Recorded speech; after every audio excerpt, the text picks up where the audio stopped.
Donc, si on résume un tout petit peu, un terrain propice, c'est le premier filtre. S'il n'y a pas de terrain propice, inutile de parler des indices classiques que vous pouvez avoir derrière. Après, le premier, la fatigue, mal de vivre, isolement, perte d'argent et sensations physiques, c'est très secondaire, en fait. La plupart du temps, c'est fatigue et mal de vivre. Mais vous allez continuer les questions de manière à essayer de comprendre ce qui se passe. Parce que, malgré les réponses positives que vous ont données la personne qui vous consulte, vous ne serez jamais sûr à 100% qu'il s'agit réellement d'un phénomène d'envoûtement, en fait. La seule certitude que vous aurez, c'est après l'exorcisme, le bien-être que le patient va ressentir. Donc avant, on peut être quasiment certain à 99%, mais le 1% supplémentaire, ce sera après. Alors, pour creuser un petit peu plus loin, nous allons étudier le scénario possible. Un scénario précis. Alors, le scénario précis, ça va être l'histoire que va vous raconter la victime en vous disant, voilà, c'est telle personne qui m'envoûte, il se passe telle ou telle chose, ou alors, je ne sais pas ce qui se passe. Une très bonne démarche consiste à vous dire, voilà, j'ai tel et tel problème, mais je ne croyais pas à l'envoûtement, ou je n'y crois pas, mais je cherche une solution. Ça, c'est une démarche logique, meilleure que la personne qui vous dit tout de suite, je suis envoûté, je suis possédé, il faut m'exorciser.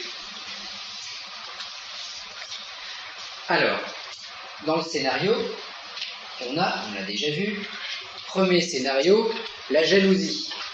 Oui, j'attire la jalousie. Parce qu'il faut bien voir que dans un phénomène d'envoûtement, dans tout crime, il y a un mobile.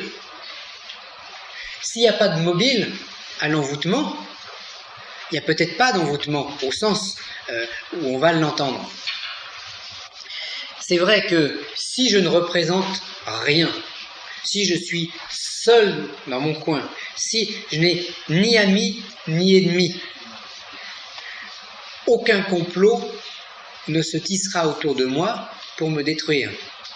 Parce que ça, vous en aurez, vous en avez déjà eu des gens comme ça qui vous téléphonent en vous disant « Oui, je suis l'objet d'un complot international. » Bon, vous êtes ministre, vous êtes président de la République, vous êtes...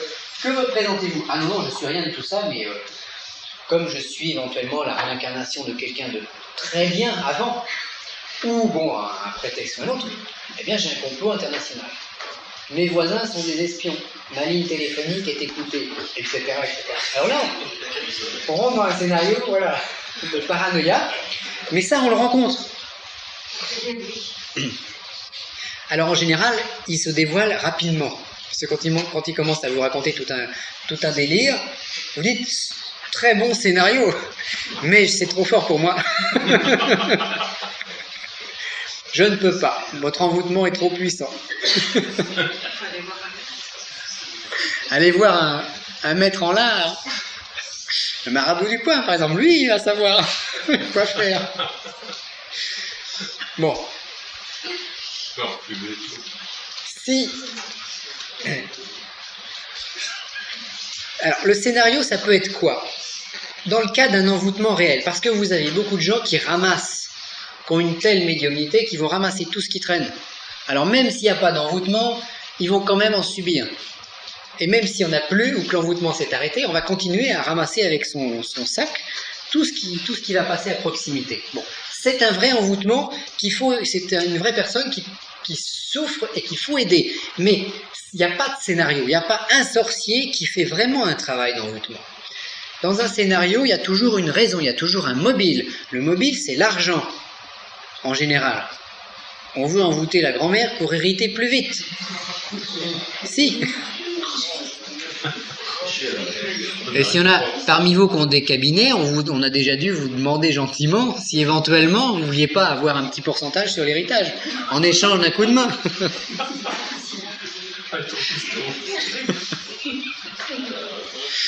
Alors, attention, il y a des sorciers qui pratiquent ce genre de choses. Alors, prenons un exemple pour vous décourager définitivement. Vous dites, bah après tout, la grand-mère, elle a 95 ans, elle ennuie toute la famille, nous on est jeunes, on voudrait faire plein de choses, on va dépenser son argent, mais elle est toujours là. Alors on va voir un sorcier. On dit au sorcier, voilà, sorcier, je vous donne 10%. Le sorcier regarde l'héritage, ah, il y a quand même 2 millions de francs, 10%, ça fait... il fait son calcul et tout.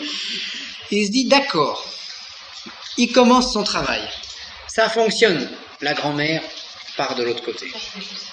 Alors vous allez revoir le sorcier et vous lui dites, voilà vos 10%. Le sorcier vous dit, oui mais attendez, 10% c'était une avance. Maintenant, si vous ne voulez pas que ce soit vous qui passiez comme la grand-mère, il faut me donner les 90% qui restent. Et je vous laisse vivant. Et là, vous vous êtes fait piéger en beauté par un vrai sorcier, et c'est bien fait pour vous. C'est moral comme histoire. Fallait pas aller voir le sorcier, fallait pas avoir ce genre de pensée, de vilaine pensée. Donc,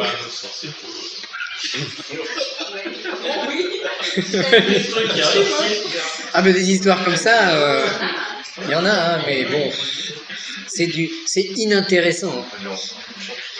Alors scénario, s'il y a un vrai sorcier qui s'occupe de vous pour vous faire disparaître, c'est parce que soit il a été payé, parce qu'un sorcier ne travaille pas gratuitement. Donc si on a payé un sorcier, il va pouvoir vous faire un envoûtement sérieusement pour vous éliminer. Mais à ce moment-là, le sorcier, il faut le payer. Un envoûtement, je ne connais pas les prix, hein, je ne peux pas vous dire grand-chose à ce niveau-là, mais il faut aligner les zéros. Hein, parce que le sorcier, il risque sa vie dans l'histoire. Parce que s'il tombe après sur quelqu'un qui va défendre la victime, qui va l'exorciser, ou qui va lui faire des choses pour bien nettoyer, le sorcier, il risque sa vie. Donc il va prendre très cher, le sorcier. Donc il faut que vous soyez un élément important, cadre d'une grande société, ou que vous ayez une maison qui intéresse les gens autour, que vous soyez ministre, homme d'affaires, bon, mais qui est une raison financière. Mais il suffit tout simplement que la personne qui demande de supprimer ait de l'argent. Oui. Il n'y a pas besoin de... Oui, mais il faut que, aux yeux de cette personne qui veut vous supprimer, vous représentiez quelque chose d'important. Oui, ça peut être de la haine, mais très très souvent. Perspective. Comment? Un mariage en perspective. de la haine. Mais souvent, quand on est en face d'un vrai envoûtement puissant, il y a un problème d'argent derrière. Et ça, cherchez le problème d'argent. Alors bon, on disait la jalousie. Ben, la jalousie, oui. La jalousie, c'est un petit mobile. Mais un mobile qui peut quand même aller très loin, parce que plus vous serez sensible, moins l'envoûtement doit être puissant pour vous atteindre. Enfin, pour vous, ou la personne qui vient vous voir. Donc, la jalousie, ben, on est jalousé parce qu'on est ministre, parce que, etc., etc. Alors, après la jalousie, ok, bon, le scénario au niveau argent, voilà. Quelqu'un peut très bien vous dire, bah moi, tout le monde m'aime bien, je ne représente pas de choses extraordinaires, il n'y a rien. Mais par contre, j'ai retrouvé des objets étranges. Dans les oreillers, un truc très curieux, il y a des plumes qui se tissent dans les cas de certains phénomènes d'envoûtement. Comme des espèces de nids. Alors, c'est rare, mais ça existe. On dort sur son oreiller, et au bout de quelques années, quand on ouvre l'oreiller, quand on déchire, eh ben on s'aperçoit qu'il y a des plumes qui se sont entrelacées les unes sur les autres pour former des motifs. C'est pas humain, parce que personne n'a mis la main dans le sac, c'est un phénomène occulte. Très souvent lié à une attaque, à un envoûtement. Ça, c'est une confirmation. Dans les confirmations, vous pouvez également retrouver des objets étranges dans le jardin. Des œufs, un certain nombre de poupées avec des clous, etc. etc. Bon. Des objets étranges qui peuvent faire penser à un scénario précis.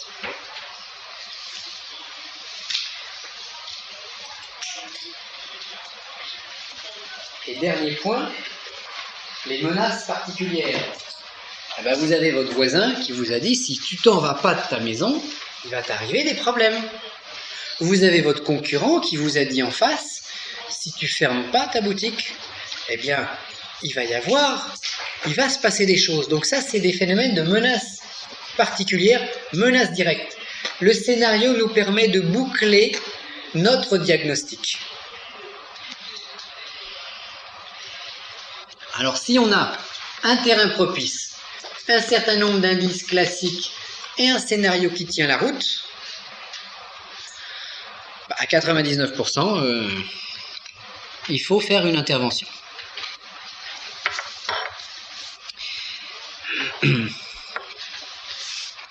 Donc résumé, à la limite résumé, c'est les 3 S. Ça vous pouvez le noter sur votre... Je ne l'ai pas mis dans le...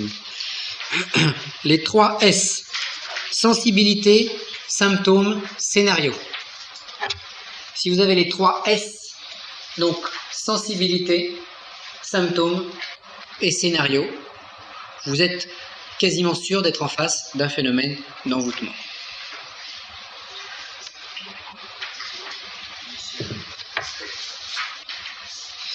Alors très souvent, on a un phénomène qui se mixe entre la nuisance et une psychose qui peut s'installer. Parce que quand je subis un phénomène d'envoûtement, quand je subis des attaques contre lesquelles je ne peux rien, parce que c'est pas physique, on peut engendrer une psychose. Également, la nuisance peut engendrer des problèmes physiques ou physiologiques. Si, suite à un envoûtement, je tombe dans l'escalier, je me casse une jambe, eh ben, la jambe cassée, c'est un phénomène physique.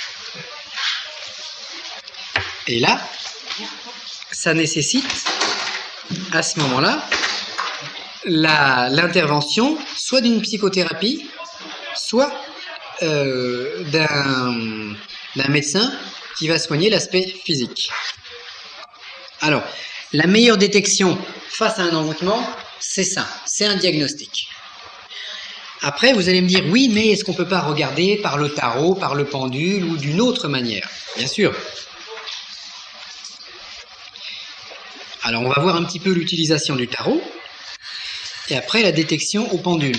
Après, on verra les tests réputés infaillibles. Alors, est-ce qu'il y a déjà quelques questions sur ce principe de checklist? C'est bon, hein, là, il suffit d'appliquer bêtement. Alors, cette checklist, je l'ai établie statistiquement sur des centaines de cas d'envoûtement. Et à partir de là, on s'aperçoit que c'est toujours les mêmes phénomènes qui ressortent. Oui. Dans les symptômes physiques, il y a des transpirations à la nuit aussi. Ça peut, oui, voilà. Oui, je n'ai pas tout dit. Hein. Il y a d'autres phénomènes qui peuvent... Ou alors des blocages généralisés. Oui. Trachycardie, voilà. Bon, il y a plein d'autres choses qui peuvent, qui vont intervenir. Mais comme ça, ça Bah, tout ce qui est... à la limite, toutes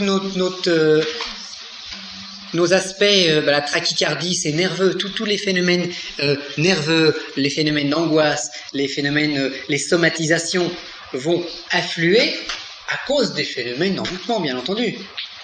Hein, si on a une tendance à être allergique à quelque chose, bah, avec un envoûtement, on va l'être plus que sans, parce que les énergies, elles sont mobilisées pour la bataille, elles sont plus mobilisées pour régler le problème.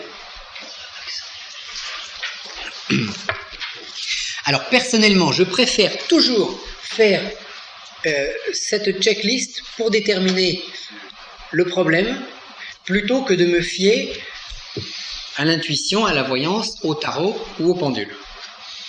Si vous êtes sensible, si vous avez beaucoup de médiumnité, quand vous faites un diagnostic, servez-vous de vos capacités, bien sûr, mais n'oubliez pas la liste et n'oubliez pas les 3 S. sensibilité, symptômes et scénario. Si vous avez ça, vous confirmez votre sensibilité ou votre intuition par un raisonnement logique et par quelque chose de concret. Oui. Et au niveau énergétique de la personne côté, il n'y a pas un ressenti particulier que peut avoir quelqu'un de sensible. Oui, bien sûr. On peut avoir. Alors on va voir. Qui ne trompe pas, là, je veux dire. Il n'y a aucun test infaillible. Aucun phénomène sûr et certain. Bon, il n'y a que des présomptions. Ah, c'est pas la présomption d'innocence, c'est la présomption de problème. Bon, mais on fait une enquête. On ne sera certain du phénomène d'envoûtement que quand le phénomène d'envoûtement aura disparu grâce à nos rituels. C'est là le test le plus infaillible. Avant, on est presque sûr. Avant, ça se sent. Alors, certains, ça va être le feeling, d'autres le tarot, d'autres le magnétisme, la kinésiologie, voilà. Mais il faut savoir que tous ces tests ne sont pas des tests infaillibles. Voilà. L'homme est faillible. Dès l'instant où on passe, où on n'est pas un dieu, où on est un homme, on est faillible. Mais on essaie, quelqu'un qui fait de la kinésiologie, il va travailler le texte, enfin le scénario, le diagnostic, plus la kinésiologie. Faut croiser. Dès l'instant où on a quelqu'un de sensible à l'envoûtement, on aura quelqu'un également de sensible au désenvoûtement. Ça, Donc votre rituel sera d'autant plus efficace que la personne sera intuitive et sensible. Et ce sera rapide dans les effets, pas forcément dans la libération totale. Parce qu'il y a un autre phénomène qui joue. On va dire que par rapport à une personne normale, qui n'a pas de sensibilité, donc qui ne risque pas de subir de phénomènes d'envoûtement. Quelqu'un d'intuitif, c'est un bon terrain, c'est un terrain qui est prédisposé à ces phénomènes-là. Mais quelqu'un qui est médium, donc qui va plus loin que l'intuition normale, c'est une véritable éponge. Donc on va avoir, ça peut être plus long, parce qu'il va tout ressentir. Parce que c'est aussi dans la sensation. Les gens qui ne ressentent rien, peut-être qu'ils sont envoûtés, mais ils ne ressentent pas l'envoûtement, ils ne ressentiront pas le désenvoûtement. Donc ils considéreront votre travail comme inefficace. Ils ne seront pas mieux avant qu'après. C'est pour ça que ce n'est pas la peine d'agir sur ces gens-là, même si ça leur ferait du bien. Et quelqu'un d'intuitif, il va sentir des petits malaises, une fatigue, mal de vivre, l'isolement, il n'est pas bien, ou il fait quelques exorcismes, ça va mieux. Mais quelqu'un de beaucoup plus médium, lui, il ira mieux, celui de précédent, là, il ira mieux même si tout n'est pas totalement parti. Ça va continuer à partir progressivement. Mais quelqu'un de médium, lui, il va tout ressentir. Le moindre grain de sable qui reste coincé entre ses deux orteils, il va les sentir et il va dire « Ah, ça me fait mal aux pieds ». Donc, on est dans un contexte légèrement différent. Alors, on en était, voilà, utilisation du tarot. Bon, là, on est un petit peu nombreux, alors on va expliquer une méthode qui est pas mal.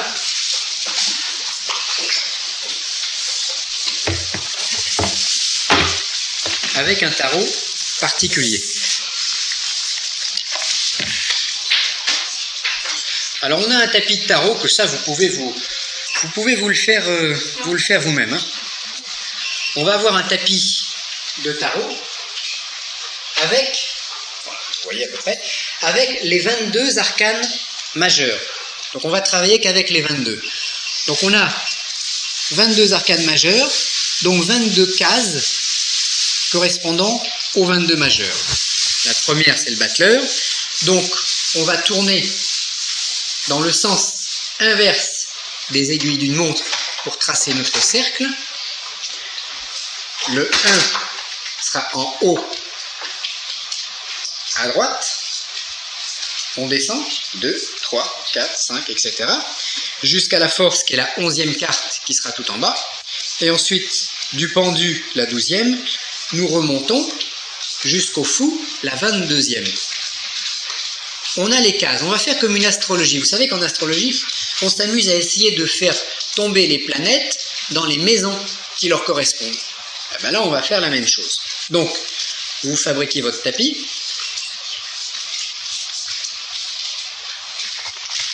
Vous prenez vos 22 arcanes majeures et vous allez les mélanger. Ok ? Vous les mélangez en posant bien sûr la question sur la personne concernée, la personne qui est en face de vous. Bon, alors, qu'est-ce qui... Pas forcément poser la question, est-ce qu'il est envoûté, mais plutôt poser la question, qu'est-ce qui provoque les désagréments de cette personne ? Que se passe-t-il ? Que subissent aujourd'hui cette personne, corps, âme, esprit ? Vous tournez vos cartes, vous les mélangez bien, et quand vous sentez, au bout de quelques minutes, que ça fume, vous les rassemblez, sans les regarder, sous forme d'un petit paquet. Et là, vous allez les distribuer. Donc, première carte sur le numéro 1, deuxième carte sur le numéro 2, troisième carte sur le numéro 3, etc.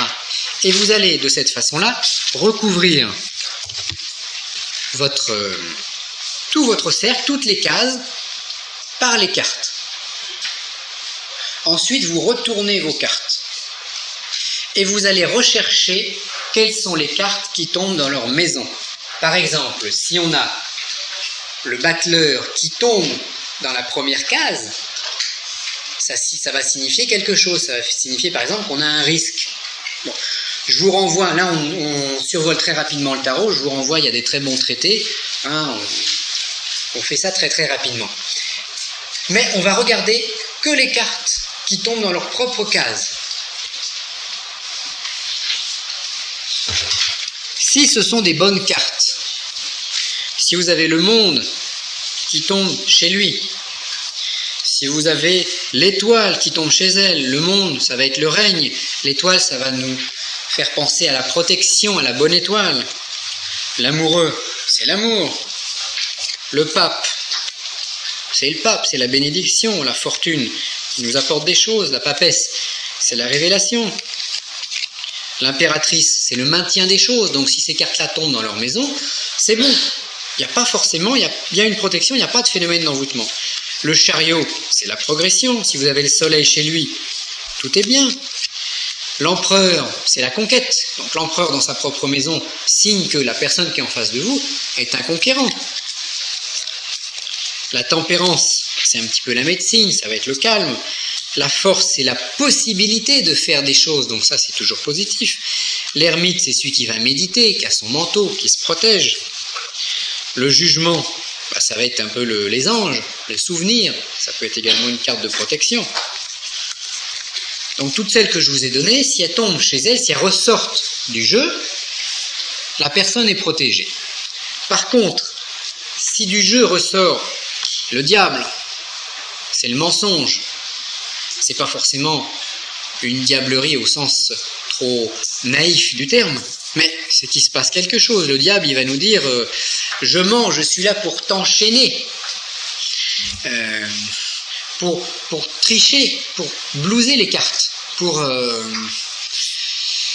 Le diable, c'est la ruse. Si vous tirez la mort, la mort, ça va être la séparation.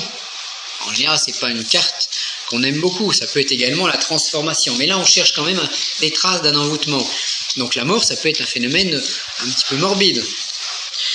Bon, la justice, ça peut être l'équilibre. On va la mettre du bon côté. Le battleur, le risque qui tombe chez lui. Parce que le battleur, c'est un jongleur. Il lance les quilles en l'air. Il y a automatiquement un risque qu'il y en ait une qui retombe par terre. Donc le battleur nous donne possibilité de risque. Le pendu, le pendu, ça va être la perte, ça va être le retournement de la situation. Il est pendu par les pieds. Donc en général, dans le diagnostic d'un phénomène d'envoûtement, le pendu, c'est pas la meilleure des choses. La maison Dieu. La maison Dieu, c'est ce qui va balayer, c'est ce qui va détruire, c'est la tour foudroyée, c'est le feu du ciel, c'est l'éclair qui tombe de là-haut pour briser la matière. la lune. La lune, c'est la magie, c'est le trouble, ce sont les eaux, c'est la lune, c'est le miroir, le reflet, l'âme noire, hein, tout ce qui est lié à l'eau. Et le fou, il peut être bon ou pas, selon la façon dont vous tirez votre jeu. Le fou, ça peut être l'initié, l'alchimiste qui a fini son cycle, ou ça peut être le vrai fou. Enfin, le vrai fou, ou celui qui a un petit problème dans la tête. Donc, quand on sort, alors, avec une méthode ou une autre, hein, quand on sort le diable, la mort, le pendu, la maison Dieu, la lune, ça peut nous laisser supposer qu'il y a un phénomène d'envoûtement dès l'instant où c'était la question que nous nous sommes posée et que nous voulons aborder. Donc, ça viendra en complément du diagnostic que nous avons fait. Autre possibilité également, la détection au pendule.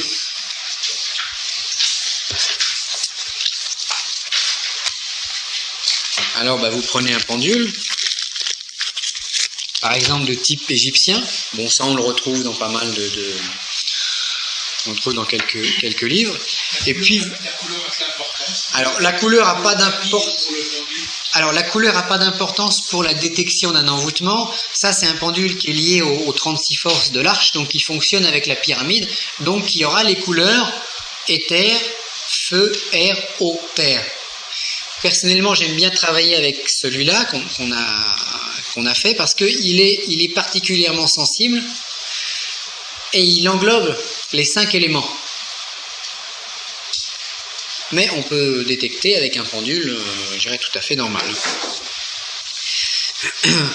On va passer le pendule sur les chakras de la personne. Et on va voir s'ils tournent tous dans le même sens. Parce qu'on a chacun des polarités qui peuvent parfois être différentes.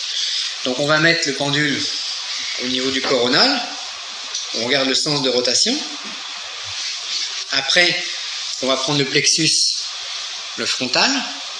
On voit dans quel sens ça tourne. La gorge, le plexus cardiaque, le plexus solaire et le hara qui se trouve 2 cm en dessous du nombril. Et on va regarder si ça tourne dans le même sens. Alors, ce n'est pas une méthode de détection. Alors, si on a des inversions d'énergie, de sens, c'est que normalement, il y a quelque chose au niveau énergétique qui se passe. Mais attention, on peut avoir des perturbations de nos champs énergétiques parce qu'on a fait une respiration, parce qu'on a fait un rituel, parce qu'on est en mutation. Ce n'est pas forcément un phénomène d'envoûtement. Donc je ne suis pas pour la généralisation de ce genre de test.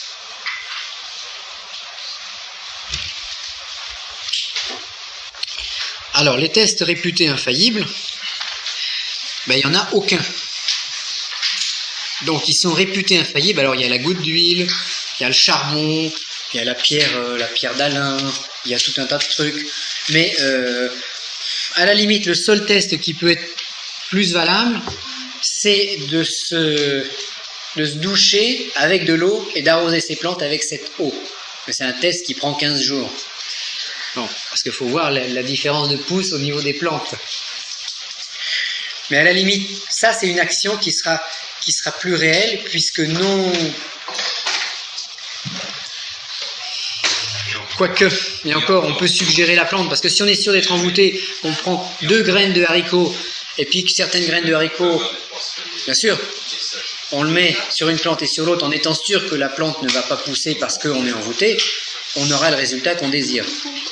Parce que, attention, dans tous ces tests, c'est pour ça que les tests au niveau sensibilité sont très aléatoires. Parce que si je suis sûr que Daniel est envoûté, et je lui fais tirer les tarots, mais il va tirer les mauvaises cartes, ou je vais tirer les mauvaises cartes pour lui. Et si moi je ne sais pas, mais que lui est sûr d'être envoûté, et que c'est pas vrai, il va me tirer toutes les mauvaises cartes. De par suggestion mentale, parce qu'il a un certain magnétisme, et parce qu'il va influencer dans le sens de ce qu'il croit. D'où le côté piège. J'ai eu une fois une dame qui m'a posé. Oui. Et donc ça se suffit que la personne, elle soit, disons, elle se croit envoûtée pour influencer le climat. Si elle est puissante dans son mental, oui. Mais moi, Si elle est puissante. Moi, j'ai essayé. Hein, Oui. Franchement, j'étais étonné, mais alors, je suis encore aujourd'hui étonné des réponses. Et même en les renouvelant, moi qui ai eu les mêmes cartes, Oui. je suis vraiment étonné. Alors, donc, je ne sais pas si l'influence de... Ça dépend, oui. Parce que, non, vraiment. Ça peut tomber très juste. Attention, ça tout dépend qui tire les cartes.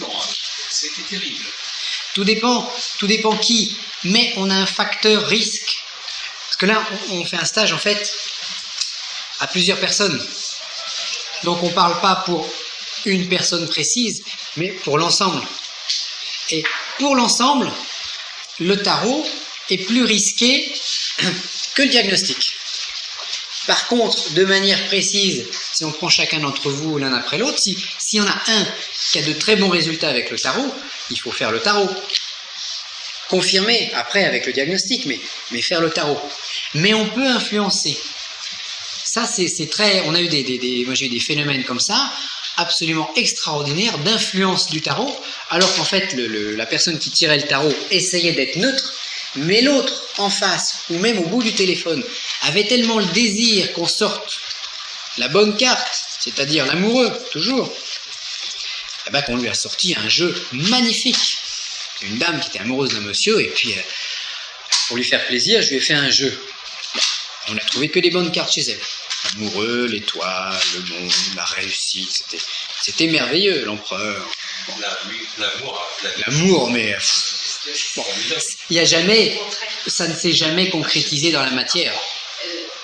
Oui. Oui, je te rejoins, parce qu'il peut y avoir aussi des phénomènes où tu ne tires que des belles cartes alors qu'il va se passer quelque chose de très grave pour la personne. Alors, il peut y avoir aussi, on peut masquer, parce que des fois, il y a quelqu'un qui a besoin d'avoir un message positif, même si le positif n'arrive pas. Oui, il ne faut pas se jeter par la fenêtre. Il m'est arrivé par la suite, après un tirage, de faire fonctionner le mental, Oui. Et dire, disons, pour arranger la chose, autre chose qui était sur la table. Oui. Je vais vous dire que ce qui est arrivé après, c'est ce qui était sur la table. Oui. Oui, mais ça, c'est... Et en fin de compte, je me suis trouvé en mauvaise position. Bien sûr. Mais des fois, ça arrive à tout le monde de vouloir arrondir les angles, ou de trouver des mauvaises cartes, puis de dire oh non, quand même, ou des trop bonnes, ou bon, on essaie d'arrondir et c'est pas ça. Ça, c'est après à chacun de savoir ce qu'il vaut avec quel instrument. Mais bien sûr, c'est pareil, il y a des gens au pendule qui vous détectent des choses extraordinaires. Mais c'est pas tout le monde. Alors donc les tests réputés infaillibles, sauf, parce qu'il y a toujours des exceptions qui confirment la règle, mais sauf exception, il n'en existe pas. Donc, sauf celui de pratiquer l'exorcisme et de voir si on a une amélioration après. Moi, il m'est arrivé une fois une chose très curieuse, un monsieur qui m'appelle, qui me dit, voilà, moi j'ai des taches noires qui me passent devant les yeux. Ça doit être des démons. Et puis il me raconte une petite histoire, je me dis, celui-là, je sens pas, dans mon diagnostic, il y a des choses qui ne correspondent pas. J'avais pas envie. Bon. Il a tellement insisté, j'ai été le voir, mais je lui ai fait simplement un nettoyage, un exorcisme classique. J'ai été le voir, il m'a retéléphoné une semaine après, tout avait disparu. Donc, je dirais, on n'est pas infaillible dans le phénomène du diagnostic, mais ce diagnostic me permet à 99 fois sur 100 d'éliminer tous les gens sur lesquels je ne serais pas efficace. Autre question sur le diagnostic? C'est bon? Alors, dans notre tirage, là, ce qu'on a dit, ça ne change rien. Mais si vous avez une méthode dans laquelle à l'endroit et à l'envers, ça veut dire des choses différentes, et que vous avez l'habitude de l'utiliser, prenez votre méthode. Hein, à la limite, vous faites un recoupement entre une méthode sensible et une méthode rationnelle. Et vous voyez si les deux coïncident. Et après, vous faites en fonction de votre perception. Il faut toujours écouter ses intuitions. Parce qu'à la limite, une fois une dame, pareil, qui me téléphone, mais j'en parle dans mon livre là, sur le désenvoûtement. Elle, j'ai failli pas aller la voir, c'est pareil. J'ai péché par prudence. Elle me téléphone, elle me dit, voilà, j'ai un envoûtement, un envoûtement très fort par un sorcier, il apparaissait dans l'angle de la pièce, je voyais sa tête, etc. Alors je me dis, oh là là. Et j'étais même tellement envoûté que je suis passé à la télévision. Et après ça, je dis, bah ma pauvre dame, je peux rien pour vous, moi. Bon, elle a insisté, elle habitait pas très loin de là où j'étais à l'époque. J'ai été la voir, elle m'a fait voir la cassette. C'était sur l'émission Mystère. TF1, je sais pas, il y a en 93 ou 94. Bon. Et c'est vrai, on racontait vraiment son histoire. Donc j'ai commencé à me dire que peut-être elle avait le problème. Et quand j'ai fait un diagnostic, parce que mon diagnostic était... Bon, c'est affiné depuis. Quand j'ai fait le diagnostic, je me suis aperçu qu'elle avait de l'intuition, une grande médiumnité, qu'elle avait un certain nombre d'indices classiques et qu'il y avait un scénario précis. Alors le scénario précis, c'est que elle avait été un jour voir un sorcier dans son village pour se faire soigner, et puis que son sorcier, il a trouvé qu'en fait, il pouvait faire autre chose avec elle que simplement la soigner. Alors, elle a perdu son petit copain. Ils sont dangereux, hein. Elle perd son petit copain, elle perd son travail, elle rate son permis de conduire. Enfin bon, avalanche de catastrophes. Et le sorcier, gentiment, qui lui dit, bah faut venir travailler avec moi. Évidemment. En plus, elle avait une gamine de 15 ans. Le sorcier a dit, oh, elle est envoûtée, elle aussi, il faut la désenvoûter. Bon. Et puis à un moment, elle s'est aperçue que c'était des envoûtements un peu étranges. Et elle a traîné comme ça quand même quelques années, avant qu'un voyant s'aperçoive qu'il se passait quelque chose de curieux. Bon, qu'il essaye de la désenvoûter en l'envoyant chez quelqu'un qui y a fait exorcisme sur exorcisme. Alors là, c'est très intéressant parce que on a vu une méthode d'exorcisme, mais exorcisme pur, c'est-à-dire on prend les livres de l'abbé Julio et puis on récite l'exorcisme de Saint-Michel, l'exorcisme de Léon machin, etc. Et puis bon.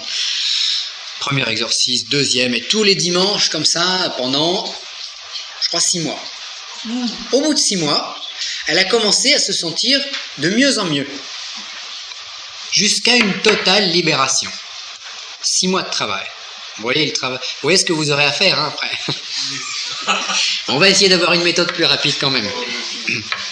Alors c'est une personne qui faisait l'exorcisme, qui avait toutes les ordinations, tous les sacrements nécessaires. Mais pas la méthode qu'on développe pendant ce stage. Donc ça fonctionne, mais c'est très très long. À la suite de ça, elle raconte son histoire à la télévision. Le sorcier voit l'émission. Il dit quoi? Quelle outrecuidance! Elle ose dire qu'elle a réussi à se débarrasser de moi. 3 jours après, l'envoûtement recommence. Les mêmes symptômes. Boum. Alors, elle retourne voir son exorciste préféré, qui recommence ses rituels. Les rituels l'ont soulagé 1 semaine. Après, le 2e rituel, il l'a soulagé 5 jours. Le 3e rituel, il l'a soulagé 3 jours.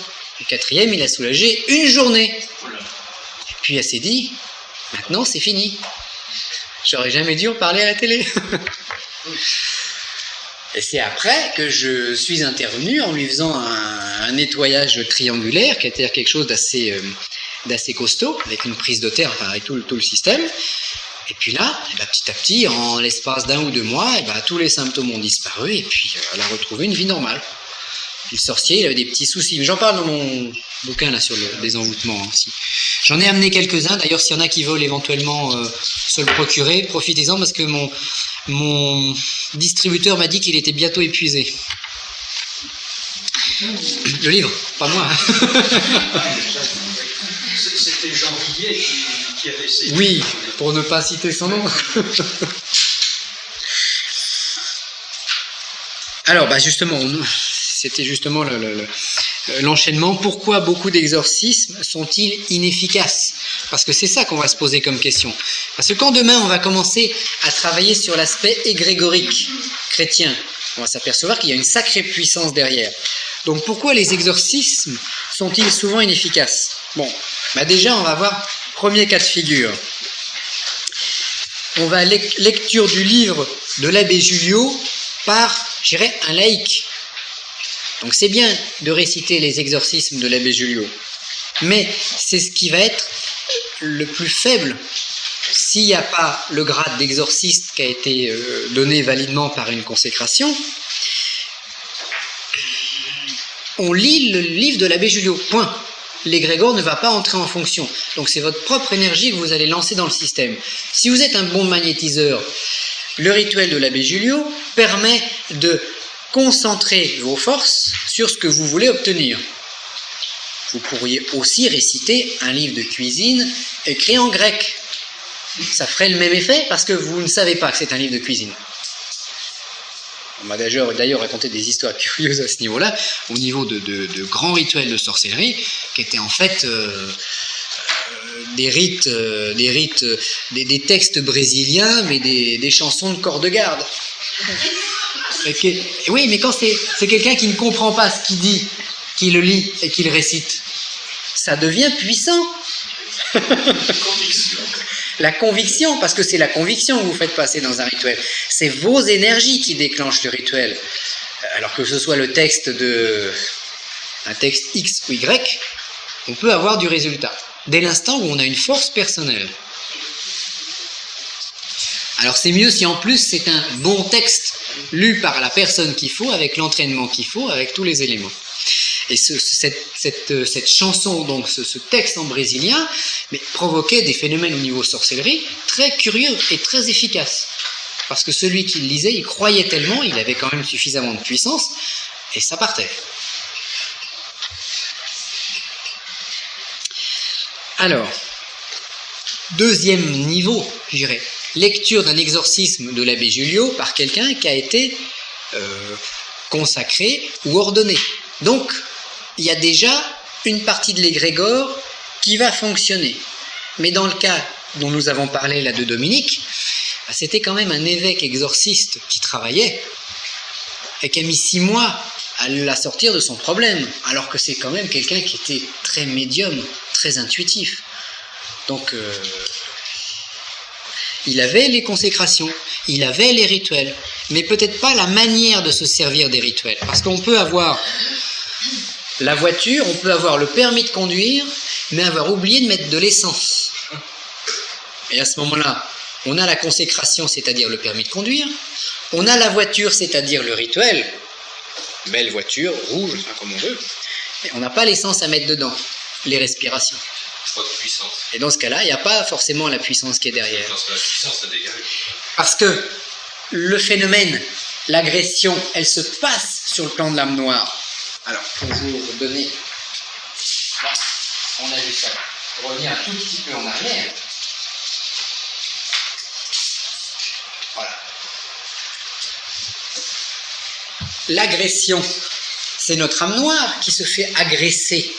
C'est notre corps énergétique qui se fait polluer.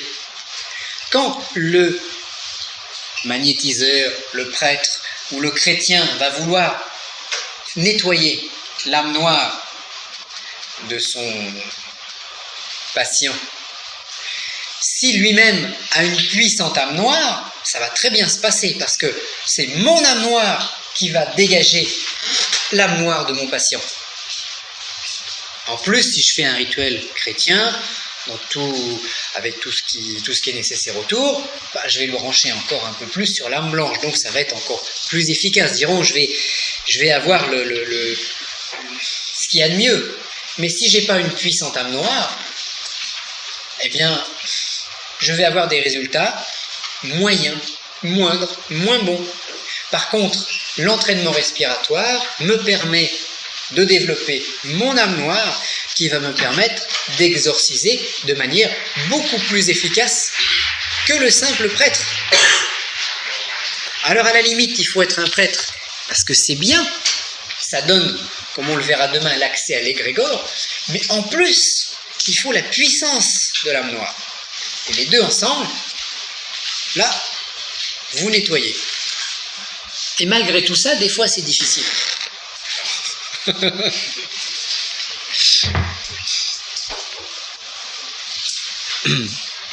Alors, il y a plusieurs choses qui vont intervenir justement dans la puissance de dégagement. Vous avez le mental de l'opérateur. Alors, qui va être, on va dire, concave ou convexe. Alors, c'est la concavité ou la convexité de la pensée. Concave, un moyen mnémotechnique, concave, c'est comme une cave. c'est un creux. La cave, l'aspect concave, c'est ce qui va recevoir. Donc si je suis très médium, je suis un Graal, un vase. Je ne suis pas forcément fait pour le combat. J'ai un mental féminin qui va recevoir. Dans un combat, il faut un mental convexe, c'est-à-dire un mental, je dirais, en pointe, comme une épée, acérée. Parce que là, c'est une guerre, c'est un combat. Il faut, si je suis une puissance, je peux commander à une autre puissance. Mais de par nature, j'ai même pas besoin de lui faire voir mon permis de conduire, mon assermentation, les tampons. Si on a beaucoup d'entraînement énergétique, les démons, entre guillemets, vont avoir peur quand vous allez vous approcher. Parce qu'ils savent qu'ils n'auront pas le dessus. Donc, le mental doit être convexe, en attaque. Ensuite, bien sûr, comme on vient de le dire, il y a l'énergie dégagée par l'exorciste. Donc l'exorciste, que ce soit un magnétiseur qui possède déjà une énergie ou un opérateur entraîné. Donc l'énergie dégagée, ça c'est capital. À la limite, si pour faire un exorcisme, vous ne retenez qu'une seule chose, comme je vous ai dit ce matin, que ce soit la respiration. Et avec ça, vous allez réussir. Nous allons avoir en troisième position le grade au sein de l'Église. Parce que si on veut travailler avec les rituels de l'abbé Julio, ok, mais c'est des rituels pour les prêtres. C'est pas des rituels pour le commun des chrétiens. C'est comme la même différence entre une Eucharistie faite par un non-prêtre et une Eucharistie faite par un prêtre, une messe.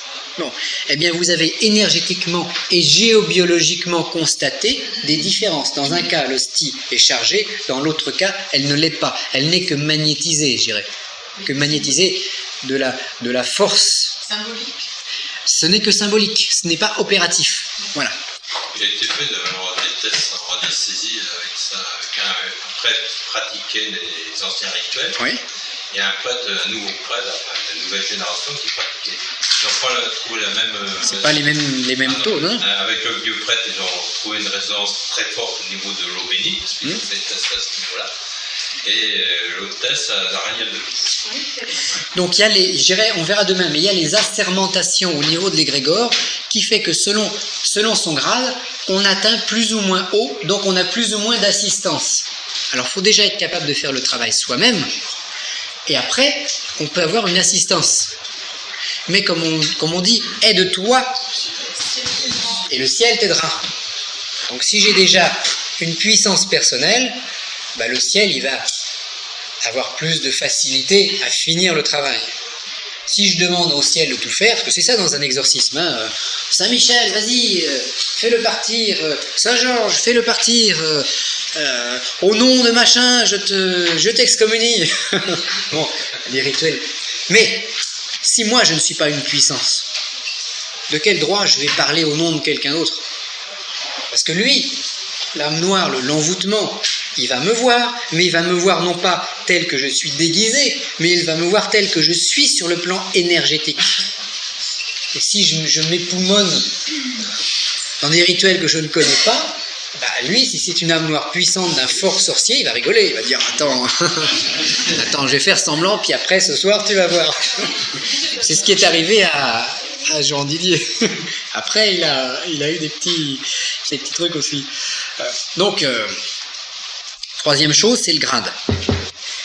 Quatrième je dirais, possibilité d'échec, c'est le rituel pratiqué. C'est bien de faire un rituel de l'abbé Julio, l'exorcisme contre les mauvais esprits de la terre et de l'au-delà. Mais il manque des choses. Il y a des éléments qui sont absents. Il faut bien le dire, mais il n'est pas suffisant. Si vous ne faites pas en plus un travail sur les plexus de la personne en question, l'exorcisme est là pour préparer, mais il manque quelque chose. Parce que le vrai travail de dégagement, il va se faire sur les plexus énergétiques. Donc le rituel de l'abbé Julio, c'est bien, ça peut être un bon support, une bonne entrée en matière, une bonne introduction ou une bonne conclusion. Mais le vrai travail, il va se faire sur les plexus de l'âme noire, sur les plexus du corps, qui sont les points d'entrée et de sortie des énergies de l'âme. Donc ça, c'est le 4e point important. 5e point, c'est la nature du patient et du problème.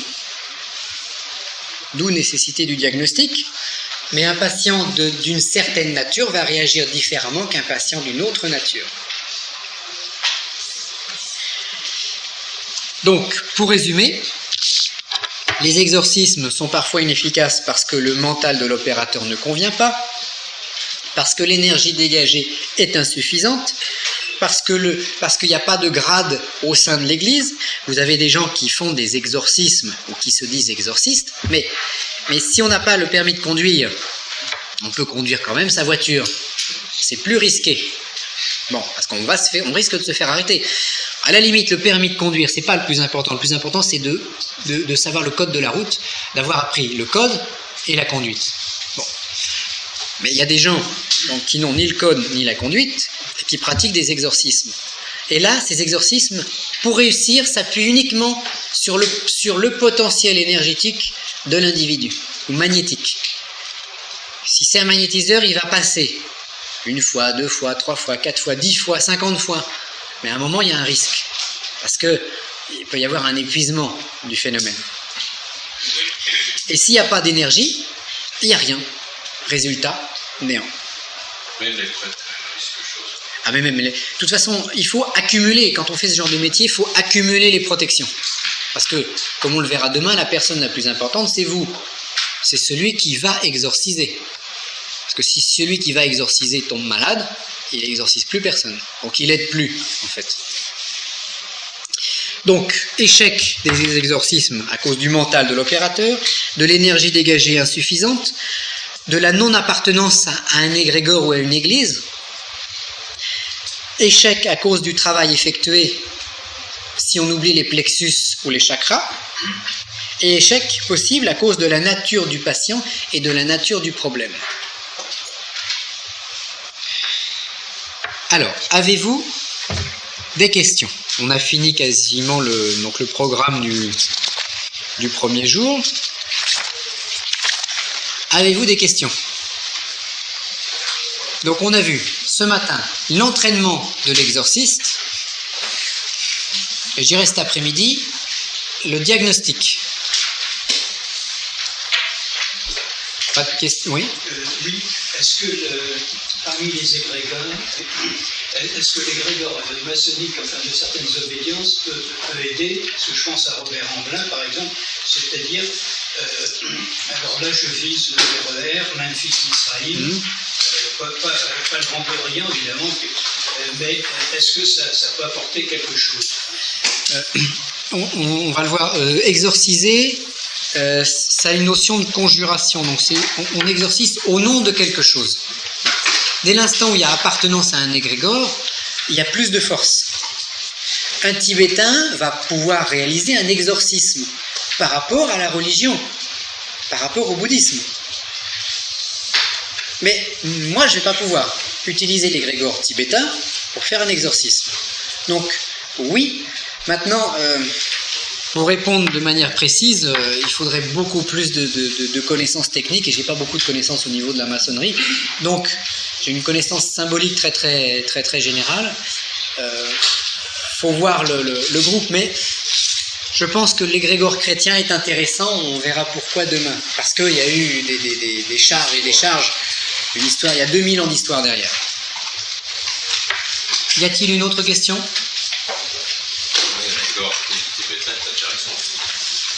Tout est intéressant. Pour l'exercice de respiration, s'il vous plaît, est-ce que Oui. la respiration lente est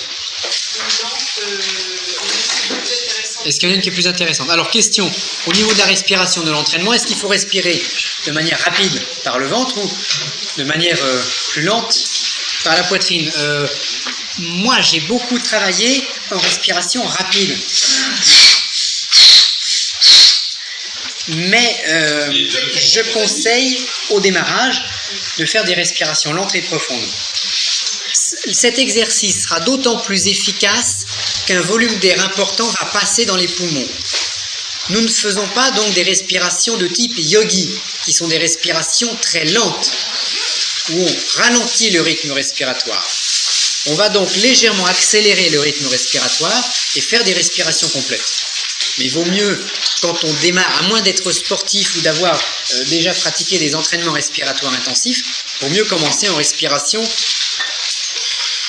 lente, profonde et normale. Mais si on veut se secouer un peu, il faut y aller quand même. Il ne faut pas s'endormir pendant l'exercice. À la limite, vous pouvez mettre une cassette de magnétophone avec une musique dynamique qui vous stimule. Il ne faut pas mettre des musiques de relaxation pour faire la respiration. Il faut mettre des musiques... Excusez-moi, dans la respiration lente, vous expirez rapidement, c'est ça? En respiration lente, on fait...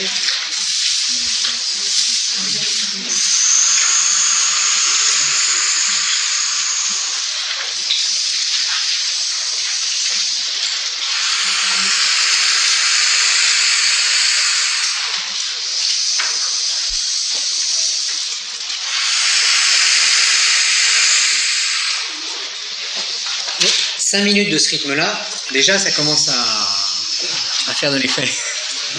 Ce qu'il faut, c'est être persévérant. C'est tous les jours une respiration. C'est ça l'important. Et allongé. Oui, comme on... Bon, demain, si on a la possibilité, on essaiera d'en faire une assise. Est-ce que j'allais vous demander si éventuellement on est obligé de le faire allonger ou si... C'est très très recommandé allongé. Bon, si vraiment on n'en a pas la possibilité, on le fait assis, mais il faudra en faire 3 fois plus.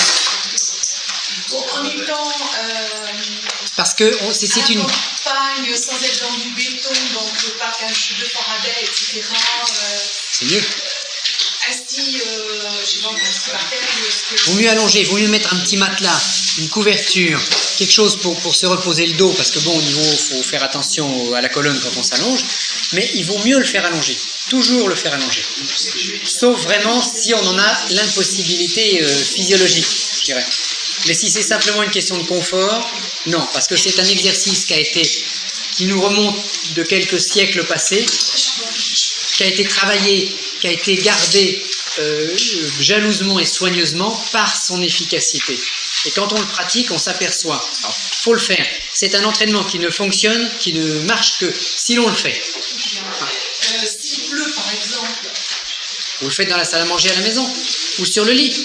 Oui, mais c'est moins bien, mais c'est mieux que de ne pas le faire. C'est mieux de le faire dans la salle à manger dans un immeuble en béton que de ne pas le faire.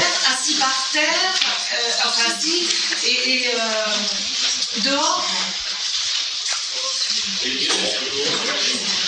Dehors, allongé, c'est mieux. Ah bah s'il pleut, de toute façon, vous ne pourrez pas sortir le faire dehors. Donc, à chacun de voir, chacun de sentir ce qu'il doit faire. Moi, ce que je veux, c'est 20 minutes par jour.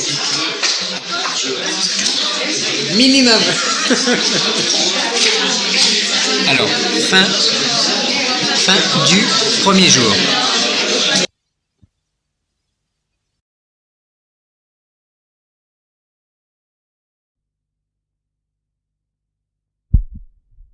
Exorcisme, cassette numéro 5. Alors, ce qu'on va voir ce matin, ce sont les protections de l'exorciste. Alors, les protections de l'exorciste, pourquoi? Quelle est la personne la plus importante dans un exorcisme? Voilà, l'exorciste. Donc, il s'agit de mettre le maximum de protection sur celui qui va opérer, qui va faire le dégagement. Parce que, automatiquement, les puissances négatives vont se retourner contre l'exorciste, s'il n'est pas assez fort. Et ça nous fera ça vous rendra malade, ça vous enverra à l'hôpital, ça vous retirera votre chance. Pour exemple, nous avons beaucoup de personnes qui font de la voyance. Il y a à peu près 80% des gens qui ont un cabinet de voyance qui ont beaucoup de problèmes. Problèmes sentimentaux, problèmes financiers, problèmes émotionnels, problèmes d'angoisse, problèmes d'envoûtement. Pourquoi? Parce que tout simplement, ils prennent tous les problèmes de leurs clients et ils se les accumulent sur eux. Alors même s'il y a des techniques de dégagement ou de nettoyage, on a tendance à garder un petit pourcentage du mal qu'on a dégagé sur autrui. Et si on prend l'exemple d'une personne qui fait de la voyance, la voyance c'est quoi? C'est je dois me mettre en harmonie, en résonance avec l'autre. Donc je prends tout, son positif, son négatif. Et après, quand je me débarrasse du négatif et du positif de la personne pour redevenir moi-même, je vais garder 1 ou 2% de ces problèmes. Alors 1 ou 2% multiplié par 50 personnes, ça fait 100%. Multiplié par 100 personnes sur quelques mois ou quelques années, ça vous fait 200%. Donc à partir de là, vous accumulez du négatif. Donc la personne la plus importante, c'est toujours le voyant, le médium, l'exorciste, le magnétiseur, enfin celui qui va pratiquer. C'est comme dans une voiture, quand vous conduisez, qu'est-ce que vous faites? Vous mettez votre ceinture de sécurité. Si vous avez une voiture moderne, vous avez l'airbag. Vous avez les freins qui vous servent à vous arrêter. Vous avez des systèmes de protection, c'est-à-dire qu'en général, le moteur, en cas de choc, le moteur va passer sous la voiture et va faire un accordéon, va servir de coussin d'amortissement, etc. Donc, il y a une multiplication des systèmes de protection pour le conducteur de la voiture. Or, en général, dans l'exorcisme ou dans le désenvoûtement, l'opérateur travaille sans aucune protection. Il a regardé ces rituels de l'abbé Julio ou rituels d'un autre livre, et on attaque direct. Bon.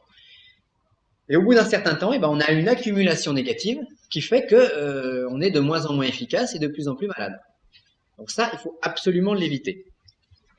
Parce que l'exorciste doit avoir une double fonction. Fonction d'aider les corps, c'est-à-dire de soulager les phénomènes d'envoûtement, mais également d'aider les esprits à comprendre plus loin, parce que, on le verra un petit peu après, toute attaque négative a un but bien précis, c'est de nous faire prendre conscience de quelque chose. Il y a un philosophe qui disait, je ne me rappelle plus lequel, mais peut-être certains d'entre vous nous le diront, ce qui ne nous tue pas nous rend plus forts. Alors c'est dur comme philosophie, parce que...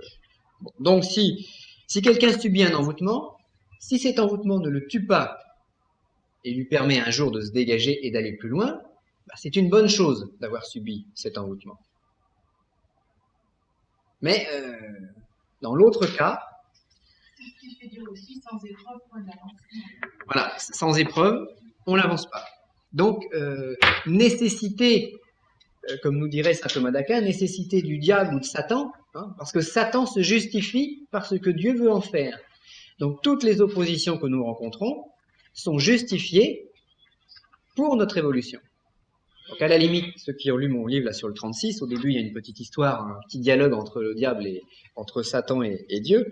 Bon, c'est une petit truc comme ça amusant, mais la conclusion c'est que Satan c'est l'un des meilleurs serviteurs de Dieu, puisque c'est lui qui fait le filtre, c'est lui qui forge nos âmes, c'est lui qui tente. Alors attention, Satan entre guillemets par rapport à ce qu'on a dit hier, mais c'est lui qui va tenter de nous empêcher d'aller sur le chemin. Donc c'est un incomparable moyen de sélection qui permet aux meilleurs de la race d'avoir les meilleures places. Et les autres, les paresseux, ceux qui se découragent tout de suite, etc., ils auront pas les meilleures places. Donc, merci, et la nature fonctionne de la même façon. Dans la nature, c'est la gazelle qui court la moins vite qui se fait manger par le lion. Donc, sélection naturelle. Et si Dieu a placé sur Terre une sélection naturelle sur le plan physique, parce que faut bien se dire ici que si on est tous dans cette pièce, si on est tous vivants aujourd'hui, c'est parce que nos ancêtres se sont battus. Mais combien des gens des siècles passés sont morts, n'ont pas été sélectionnés pour avoir cet aboutissement que nous avons aujourd'hui. Donc si nous sommes là, c'est parce qu'il y a une sélection naturelle de la race. Et grâce à cette sélection naturelle de la race, nous avançons globalement. La race des gazelles avance globalement grâce au lion qui mange celle qui court la moins vite ou celle qui est malade. Donc, si on regarde à ce niveau-là, on s'aperçoit que la loi de Dieu est une loi juste, n'est pas une loi bonne forcément au sens où je voudrais la voir, où tout le monde est sauvé, mais c'est une justice spirituelle. Donc, pleine d'amour et de rigueur. Et donc, en tant qu'exorciste, eh bien, vous êtes automatiquement confronté à la même chose, c'est-à-dire qu'il faut que vous soyez amour et rigueur. Je dirais presque rigueur avec vous-même et amour avec les autres. Alors, les protections de l'exorciste.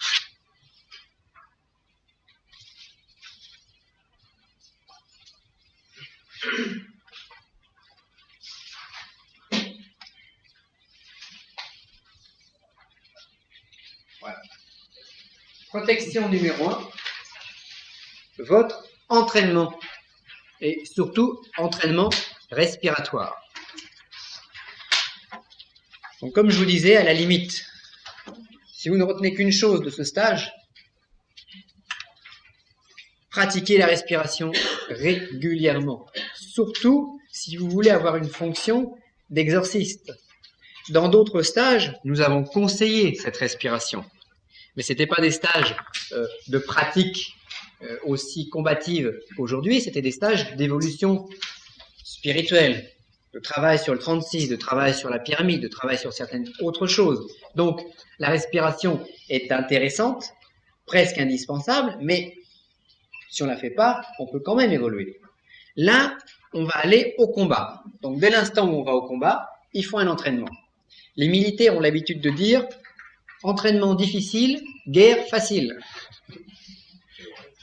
Donc, si vous vous entraînez de manière forte, de manière régulière, parce qu'il va falloir combattre votre corps, parce que quand vous allez lundi matin, vous allongez par terre, la tête au nord, les pieds au sud, et vous allez dire, bon bah maintenant, je vais faire ma respiration. Vous placez votre réveil à côté de votre tête, et vous commencez la première phase de l'exercice de respiration. Alors vous respirez, vous inspirez, puis vous faites le vocable pendant 10 minutes, et là tout va bien. Deuxième partie de la respiration, vous allez fermer le poing, vous allez laisser la main gauche ouverte, et vous allez commencer les respirations plus ou moins fortes ou plus ou moins complètes. Et puis au bout d'une minute, vous allez regarder votre réveil. Vous allez dire, mince, il me reste encore 4 minutes à tenir. Alors vous allez continuer, parce que vous avez quand même du courage, et puis on vous a motivé à faire cet exercice. Si vous pensez que tous vos collègues vont le faire, eux, alors vous ne pouvez pas rester en arrière. Et puis au bout de 2 minutes, vous allez dire, mince, il me reste 3 minutes à faire. Et puis après, au bout de 3 minutes, vous allez dire, bon, bah, pour la première fois, j'arrête là. Je croise. Vous croisez, et vous continuez. Et là, ça va être encore plus dur. Au bout de 30 secondes, vous dites, il me reste 4 minutes 30 à faire. Il me reste 4 minutes. 3 minutes 30. 3 minutes à faire. Bon, j'arrête. Parce que votre corps n'a pas l'habitude. Parce que c'est dur. Parce que c'est un entraînement qui est difficile. Donc à partir de là, soit vous allez obliger par votre mental, par votre volonté, vous allez obliger votre corps à pratiquer cet entraînement, ou alors vous allez vous dire, comme la plupart du monde, comme la plupart des gens, je le ferai mieux demain. Et on remet à demain ce que l'on peut faire aujourd'hui. Il y avait un coiffeur comme ça, qui avait mis une pancarte sur la vitrine de son magasin. Il marquait « Demain, on coiffe gratuitement ». Et le lendemain, il a laissé la pancarte. Il a laissé tous les jours la pancarte. Donc, attention, l'entraînement qui est la meilleure des protections, parce que ça, c'est une protection, c'est pas une protection que vous allez porter, c'est pas une croix, c'est pas un pentacle, c'est pas les bains, c'est pas un certain nombre de choses. Ça, votre entraînement respiratoire, c'est un gilet, pas un gilet par balle, c'est un gilet par démon, je dirais, que vous allez avoir sur vous, c'est-à-dire que vous allez développer une espèce de couche énergétique de protection qui fait que quand vous allez recevoir une attaque, ça va être encaissé par le bouclier, qui fait que quand vous allez exorciser une personne, déjà, les entités, les larves ou la chose qui est sur cette personne va commencer à avoir peur parce que vous représentez une puissance supérieure à elle. Parce que la personne que vous allez exorciser ne peut être attaquée, possédée ou envoûtée que par quelque chose qui vient de l'âme noire. Si vous-même vous avez une âme noire plus puissante que le phénomène d'envoûtement, vous allez pouvoir en venir à bout. Si vous avez une âme noire moins forte que le phénomène d'envoûtement, vous risquez le choc en retour. Vous risquez, non pas le choc en retour, mais le choc direct. Oui. Le fait de se blinder comme ça par la respiration, est-ce que ça ne va pas atténuer un peu les perceptions? Alors, non. Au contraire, quand vous allez emmagasiner des énergies telluriques, vous allez automatiquement vous blinder. Donc chaque jour, vous allez mettre 1 millimètre de plus à votre blindage énergétique. Au bout de quelques années de pratique, vous aurez un blindage qui fera 50 cm ou qui fera 1 mètre. Donc, ce sera déjà plus difficile de vous atteindre. Mais cette énergie va également développer votre sensibilité, mais non une sensibilité en réception, mais une forme de sensibilité, comment vous dire ça? C'est pas une sensibilité en ouverture, c'est une sensibilité en connaissance de ce qui va se passer. C'est très curieux. Bon, il m'était arrivé au démarrage, quand j'ai commencé cet entraînement, par exemple, une chose très curieuse. J'arrive en voiture à un feu rouge. Et j'étais tellement certain que le feu allait passer au vert, c'était évident, c'était même pas un ressentir, c'était pas un flash de voyance, c'était normal, c'était comme ça. Donc je me suis pas arrêté. Et au moment où je suis passé au feu, il a été vert, bien entendu. Bon, donc c'est des espèces on peut développer des espèces de connaissances, de sensibilité, mais non réceptives, mais non perméables aux phénomènes négatifs. Donc il n'y a pas de problème. Au contraire, quelqu'un qui a de la sensibilité, quelqu'un qui a de la médiumnité, voire de la voyance, va amplifier sa qualité de voyance par l'entraînement, tout en se blindant. Et c'est ça qui est extrêmement important. Donc, entraînement. C'est la fondation de l'efficacité d'exorciste. À la limite, il vaut mieux un désenvoûteur qui ne soit pas exorciste au sens du grade spirituel de l'Église, mais qui pratique un entraînement puissant. Et rien que par cet entraînement, il sera plus fort que d'autres qui peuvent avoir un grade supérieur à lui. Mais lui, il sera fort dans son âme tellurique. Alors, sans de puissantes racines, inutile d'espérer d'avoir des fruits. Un arbre ne fait pas de fruits s'il n'y a pas de racines. Et plus l'arbre grimpe en hauteur, et plus il doit avoir des racines profondes. Au niveau de cette âme noire, on parlait des saints. On en a déjà parlé dans un autre stage. Saul, qui est devenu après Saint Paul. Saul, qui était-ce? C'était un centurion romain qui sacrifiait les chrétiens. Il était là pour les tuer. Pour les passer par les armes, pour les envoyer dans l'arène. Et un jour, nous dit la Bible, Saul était sur son cheval, sur le chemin de Damas, le ciel s'ouvre, il y a un éclair qui lui tombe dessus, donc un éclair spirituel, il tombe à terre, il perd connaissance, et 3 heures après, il se réveille, et il a une révélation spirituelle, il est devenu Saint Paul, qui sera un chrétien, qui va faire des miracles, qui va faire un certain nombre de choses. Donc, dans cet exemple-là, on a quoi? On a une puissance d'âme noire, un guerrier, qui, par la révélation, par le germe d'éther, par le Saint-Esprit qui descend sur lui, qui devient un saint. Mais il est puissant, je dirais dans le noir, avant d'être puissant dans le blanc. Si on prend Saint Ignace de Loyola, ça c'est très intéressant, le père fondateur des Jésuites. Les Jésuites, le bras armé de l'Église.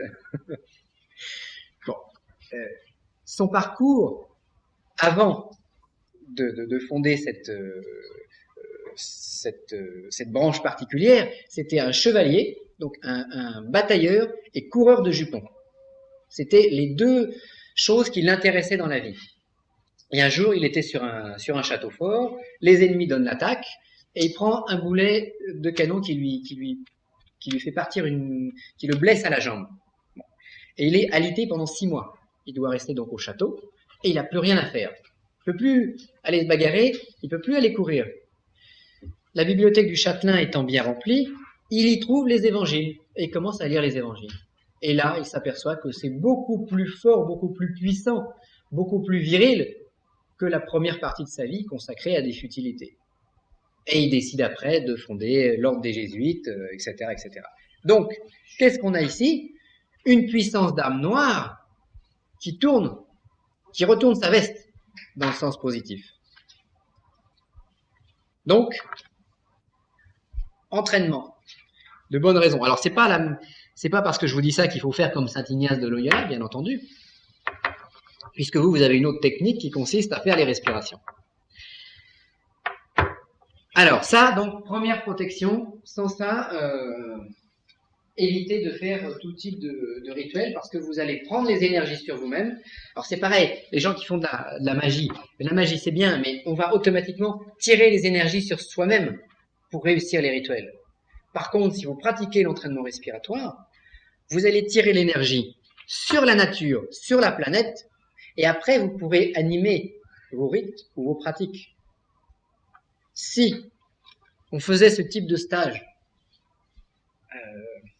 à tous les prêtres vaticans romains qui sont en fonction, et si ils pratiquaient simplement dans leur journée un exercice de respiration, au bout de quelques mois, ou certainement au bout de quelques années, on aurait un courant qui serait complètement dynamisé et beaucoup plus puissant. Ça, c'est une clé, mais chacun ressent ce qu'il veut faire. Alors, après l'entraînement, nous aurons dans les systèmes de protection le grade d'exorciste. Disons l'élévation à l'état d'exorciste.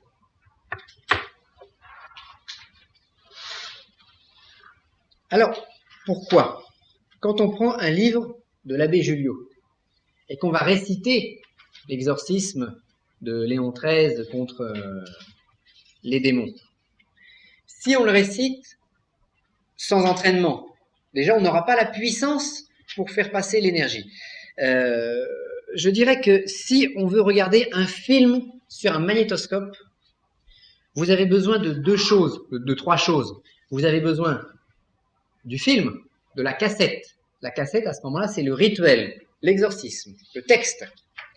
Vous avez besoin du magnétoscope, de l'appareil et de la télévision. Le magnétoscope et la télévision, c'est vous-même. C'est la façon dont vous allez prononcer le rite. Mais vous avez besoin d'une troisième chose, en plus de la cassette et du magnétoscope. Vous avez besoin de la source d'énergie, de l'électricité qui va permettre de tout faire fonctionner. Alors même si on a le meilleur rituel, la meilleure cassette, ou la plus belle télévision, le plus beau magnétoscope, si j'ai pas la prise électrique qui me permet de tout brancher, je n'aurai que de piètres résultats. Donc la prise électrique, c'est l'entraînement. Une deuxième prise électrique qui sert de protection, ça va être le sacrement d'exorciste. Si on prend deux personnes, deux opérateurs, chacun suit un entraînement régulier. Bon. Si l'une est, je dirais, fait un rituel laïque, le rituel sera quasiment le même, hein, on le verra tout à l'heure. Entre un désenvoûtement laïque et un exorcisme, il y a quelques petites choses qui vont être différentes. Mais ce stage est prévu pour que vous soyez laïque ou que vous soyez religieux, vous puissiez pratiquer. De ces deux personnes, celui qui va avoir le sacrement d'exorciste, ou de diacre exorciste, ou de prêtre exorciste, ou d'évêque exorciste, aura une protection supplémentaire, protection de l'égrégore. Je dirais presque que le sacrement d'exorciste, c'est pas forcément ça qui va vous donner plus de force. Si vous n'avez pas l'entraînement, par ailleurs. Par contre, ça doit vous donner plus de protection. Le fait, on a fait des expériences avec un ami qui fait de la géobiologie. Et le simple fait de revêtir une aube, une étole, fait monter le taux vibratoire. Mettons, pour vous donner un exemple, quelqu'un qui va vibrer à 12 000 unités bovis de manière normale, sans changement de mentalité, sans changement d'état de conscience, le simple fait de revêtir